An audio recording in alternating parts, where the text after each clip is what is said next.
Hey, it's your boy Inda Carlos. What's up, motherfuckers? I'm back. High right now, so I might be editing the fuck out of this video. I didn't want to, but I actually might be doing it for this video because this is gonna be choppy and all over the place and inconsistent and whatever. So we've been car camping for about a week now. I'm not going to say what because honestly, I don't want to blow my cover here, so I'm not going to say where I am. But I've been car camping for a week, and bada bing, bada boom, everything's been going fucking good, baby. You Prius campers, aspiring to be a camper, aspiring to travel and camp out of your Prius C, which is specifically what I have, a 2018 Prius C. It's doable.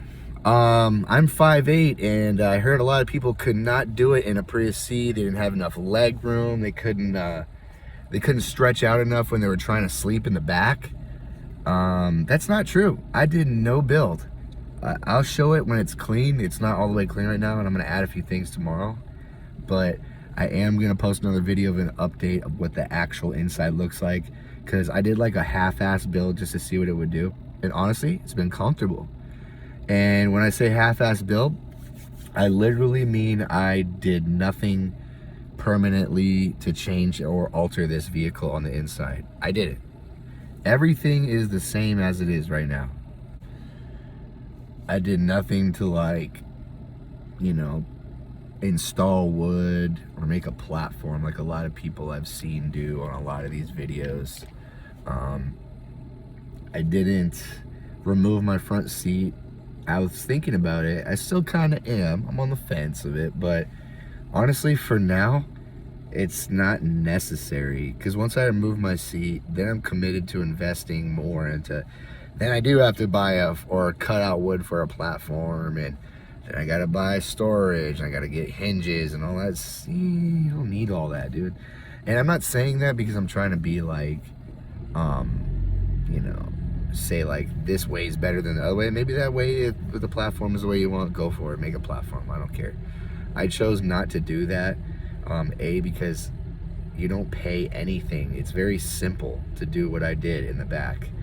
Like I said, I'm not going to show it till later, but to basically sum up what I did, I leaned the passenger seat as far as I could forward, and it actually goes pretty fucking far.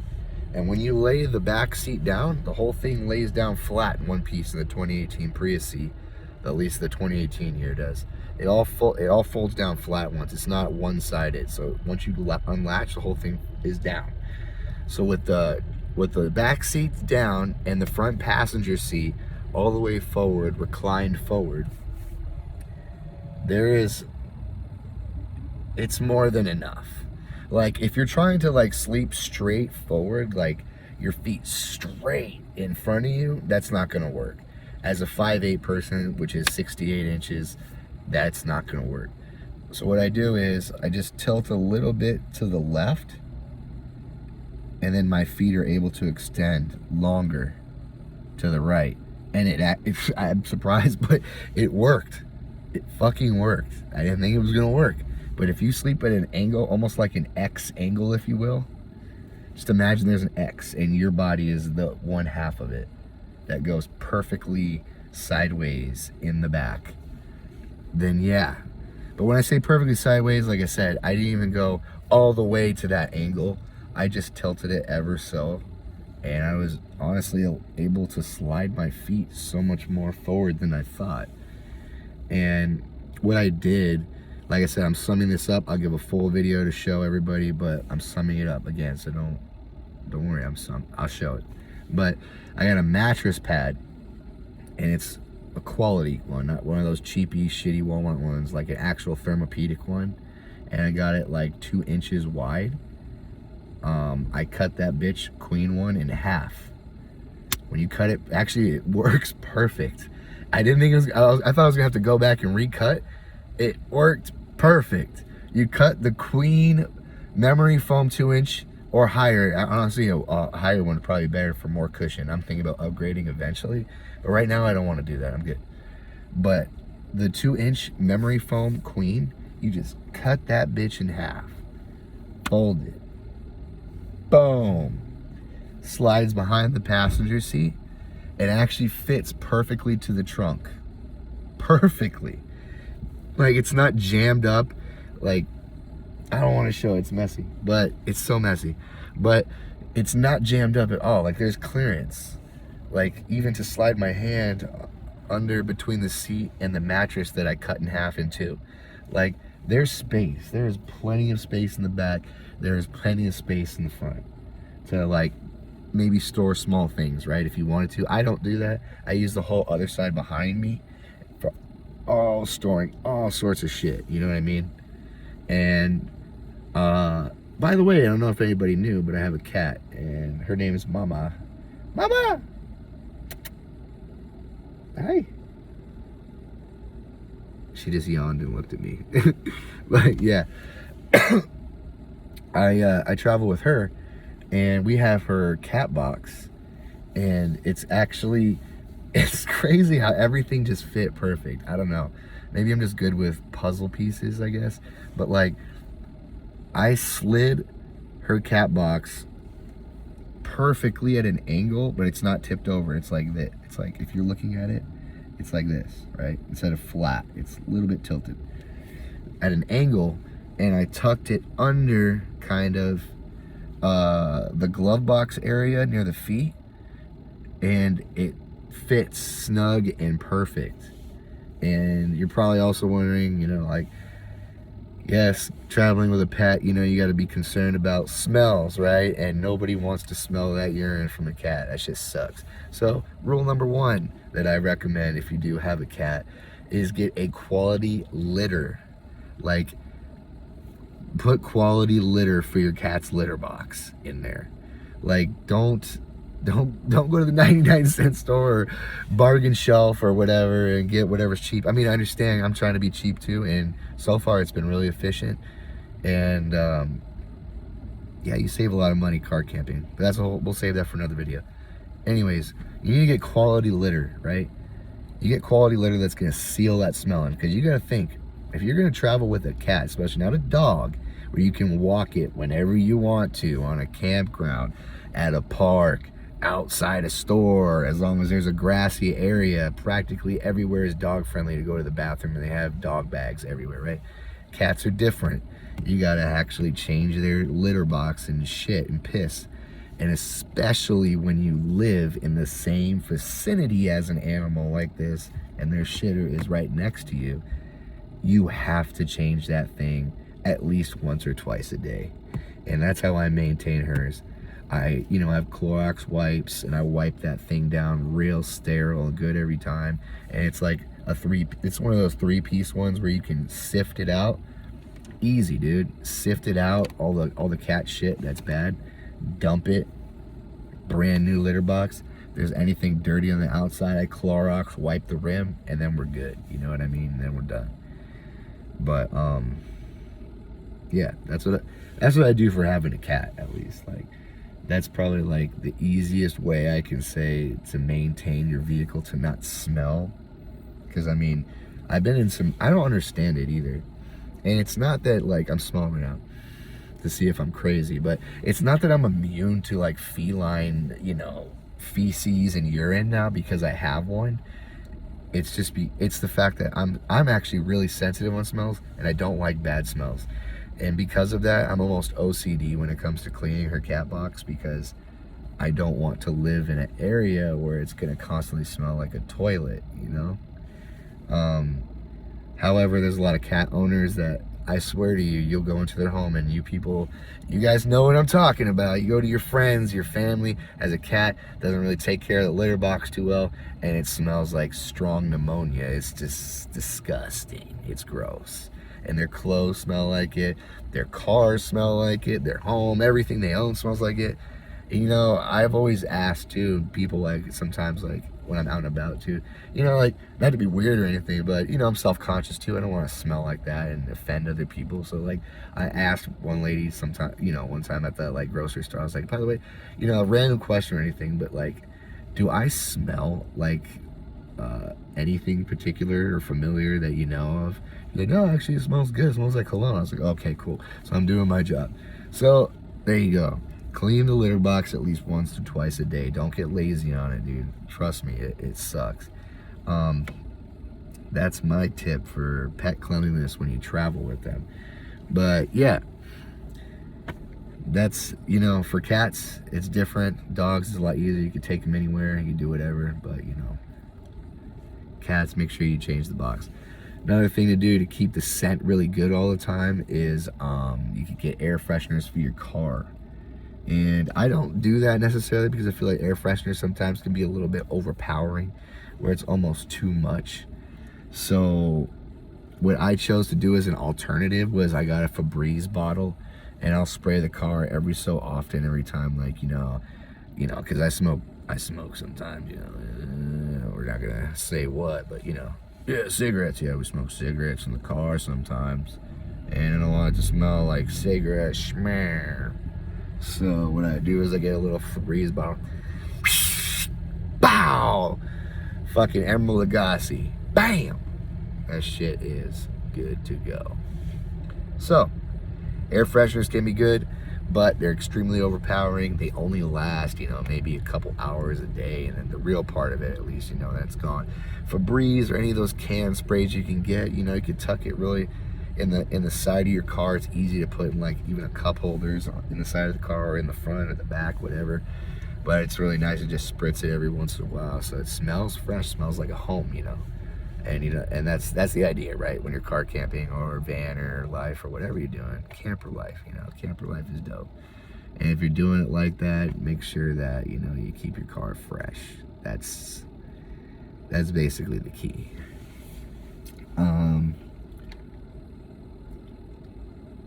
What else? What else? What else?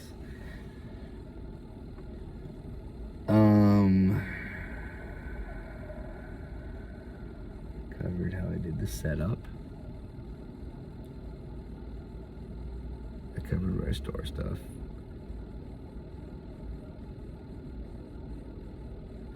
On a side note, when you do car camp, by the way, and you go to, like, if you're in a city car camping, which is what I'm doing right now, I'm in a city car camping, stealth camping is obviously key. And right now, you know, I got tints on my side windows. Nobody can see shit in these, especially when you're in shade like I am. I'm under a tree. And anytime where I'm at, because currently I'm in Arizona, anytime I'm car camping, stealth camping at least for this part of the video, I make sure I'm under shade during the day. Why? Because for vehicles like my own, when it's tinted, when you're under shade, it only makes sense, right? Your car's gonna darken more. It's gonna be harder. Visibility is gonna be harder to see people. It's gonna be harder for people to see in. That's the idea when you're stealth camping. So I always like to, rule number one, find shade. Even if you don't have tint, find shade. Because shade will give you cover. Shade will conceal your vehicle somewhat and become less of a eyesore type, you know. Rule number two, get tint. And if you don't have tint, I highly recommend getting tint. I have tint on my side, and these are like legal, well, barely under legal limit, I guess you would call it. But in Arizona, the cops seem to not give a shit about this type of tint. I know some states that other people may be in, they will care about this type of tint, right? But here, I think it's like only 2% less than the legal limit. I mean, it's not that obvious to police officers, so they can't really tell. But it is dark enough where people can't see in, you know, clearly. They can't see in clearly, especially when you're under shade, like rule number one, when stealth camping, your tint darkens even more, so it's even harder for people to see. So my the ones in the front are like a couple percent under legal limit. The ones in the back, in my back window, those are all, I believe, 10 or 15% tint.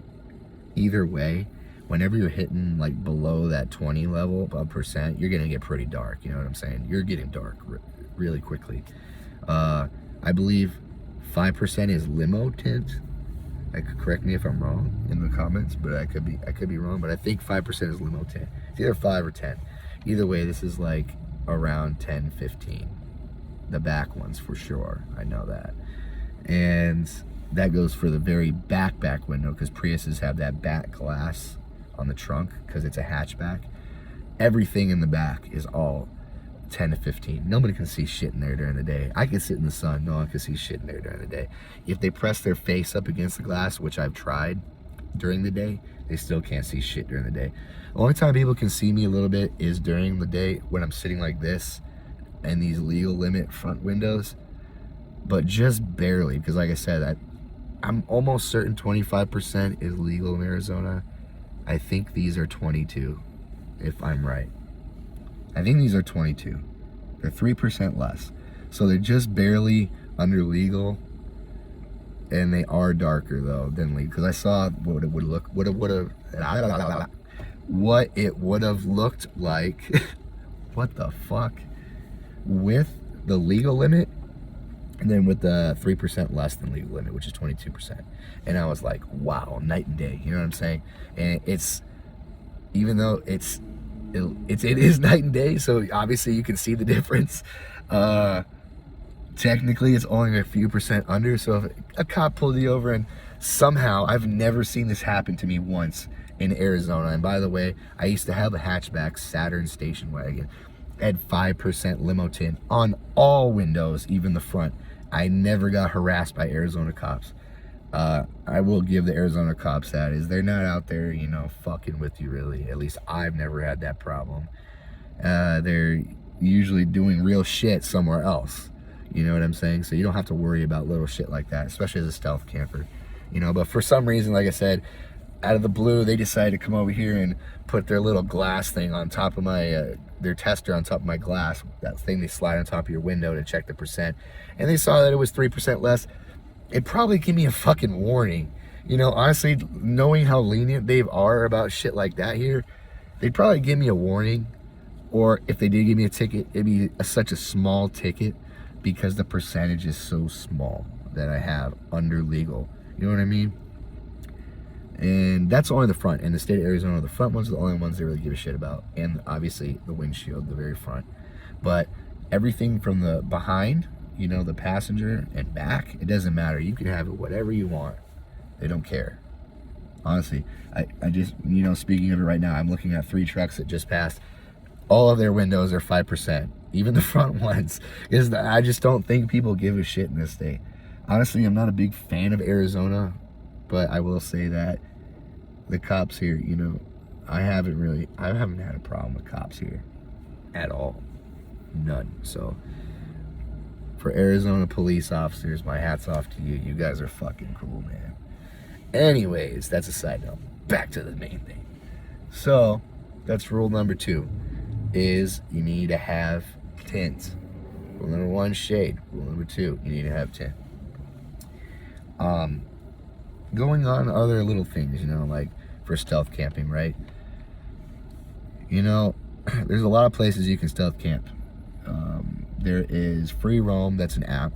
No, this is not a sponsored video or anything like that. I'm just mentioning shit that I use, that I've seen on YouTube.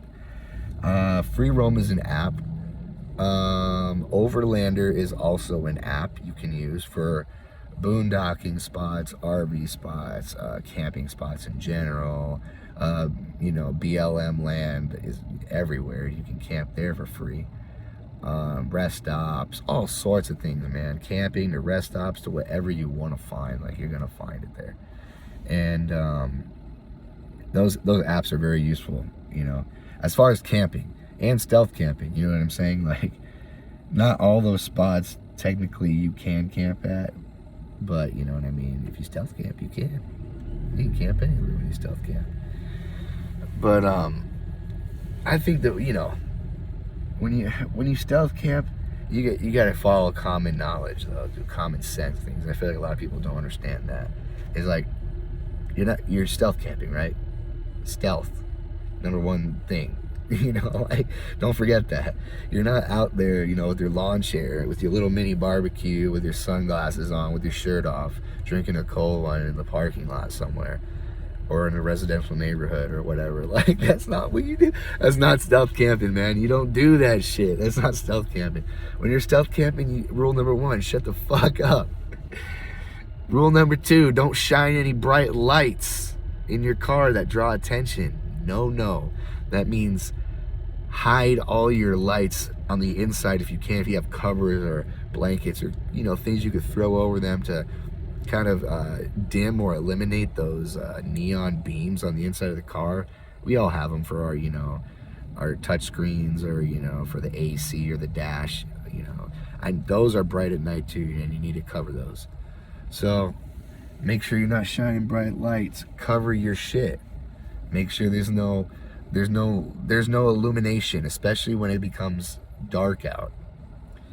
Especially when it comes dark out, whether you have tint or not, it's still going to show, and it's gonna put a target on your back.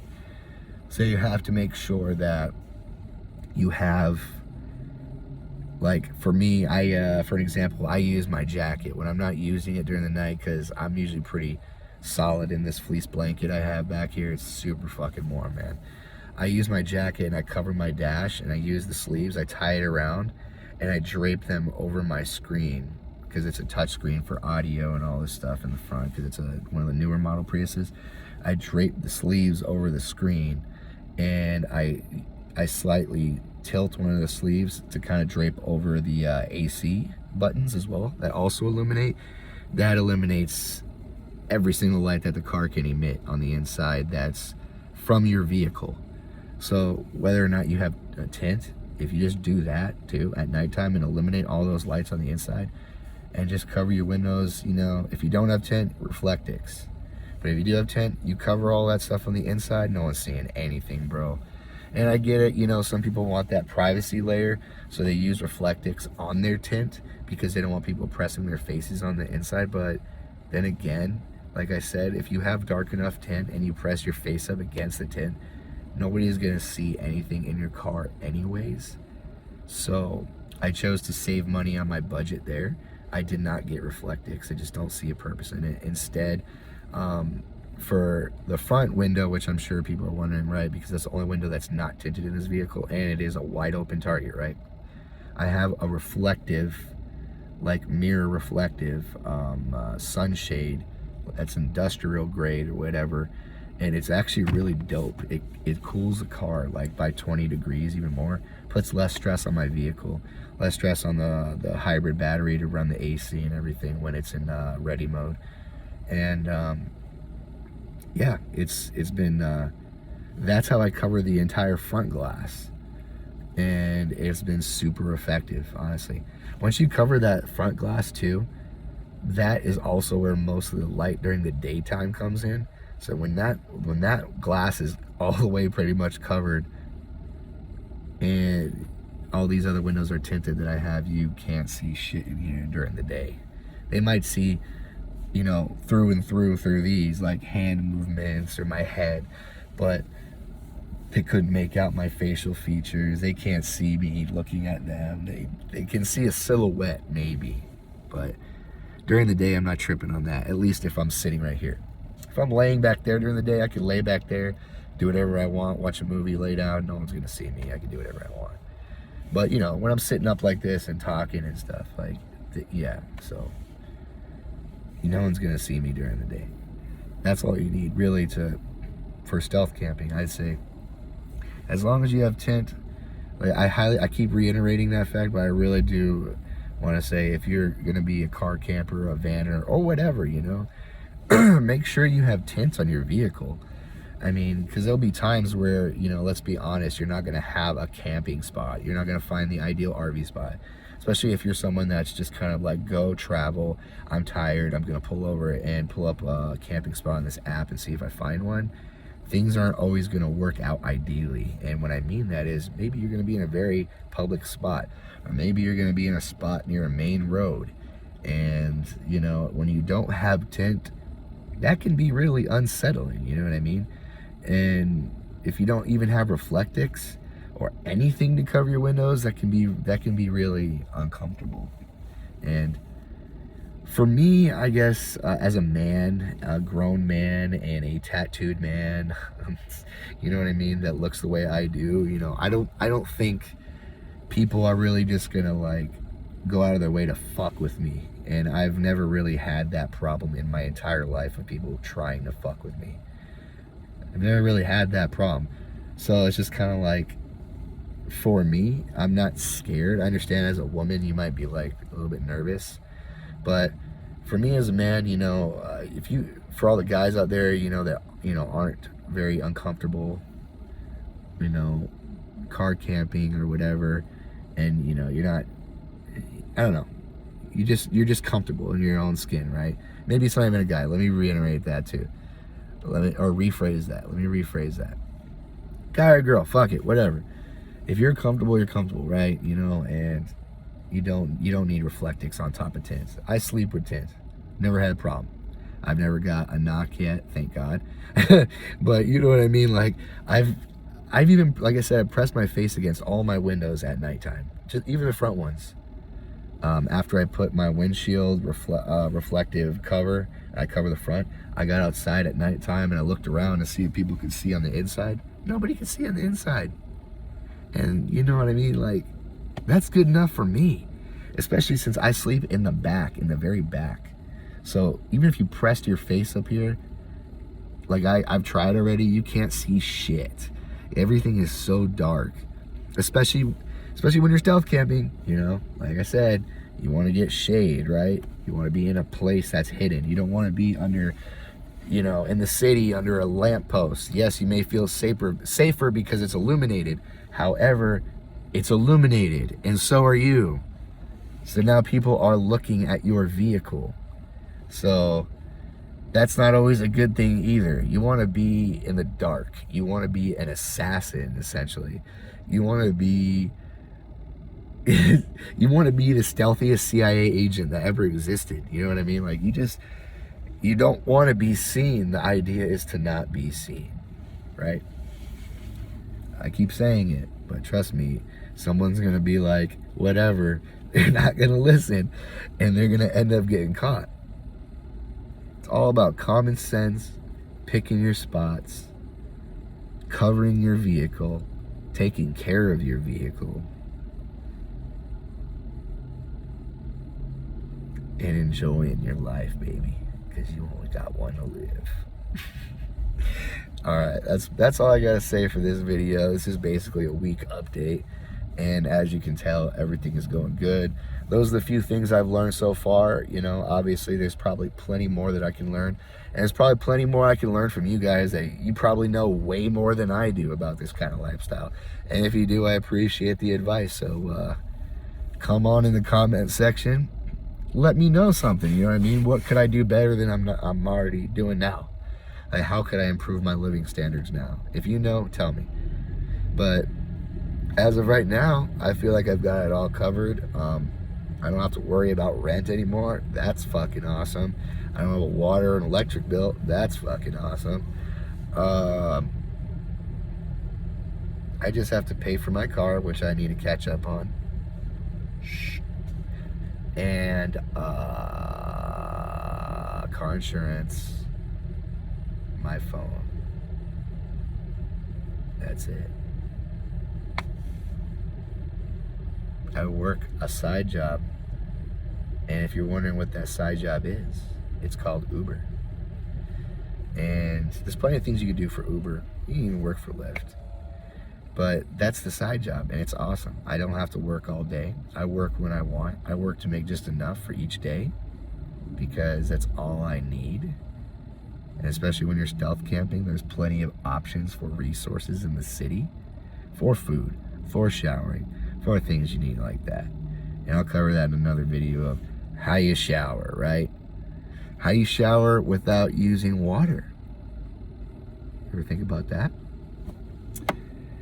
Because you can. And you can get really clean, and you don't need to have a fancy portable shower. So, how you shower, how you eat, like for food, where do I go for food? How do I get water? there's actually a very useful resource of water that I want to recommend in the next video as well. It's super cheap. Like, you can use pennies to pay for this, and it's awesome. And so, what did I say? Food, shower, oopsie, water. I think that's really all the things that people really are concerned with. Unless there's other ideas or any other concerns you guys have, let me know. I can't think of anything else that really matters that most people are worried about, right? Everybody wants to use the bathroom, right? You're worried about bathroom and showering. You're worried about where am I going to get food, right? You know, how do I get water? You know, where's my water resource? I mean, really, those three things are key to survival. Showering, not necessarily, but in a way, yes, because if you don't take care of your body, you are going to get sick. You're going to get bacteria, infections, viruses. You don't want that. So I would say to survival, showering, water, and food, right? And there's ways I've learned, obviously, to do all three of those, where you don't need to go out of your way to go to a Planet Fitness, to have a membership to shower everywhere you go. You don't need a portable shower. You don't need to carry around cases of water because you're worried about your water resource. And you don't need to buy any food. And you don't even need a cooler. And you don't even need any of these fancy things you see in these car camping videos. You don't need it. You don't need any of it. Trust me, I didn't need it. I don't see why you would. Like, I am living on the bare minimum of car camping with my own build, no money for this build, no modifications. Stay tuned. There's gonna be so fucking much more I'm gonna cover. And it's just the beginning. And I'm loving life right now. That's all I gotta say. Life is fucking sweet. I do what I want. I travel where I want. I wake up when I want. I work when I want. I make that money when I want. The end. Goodbye.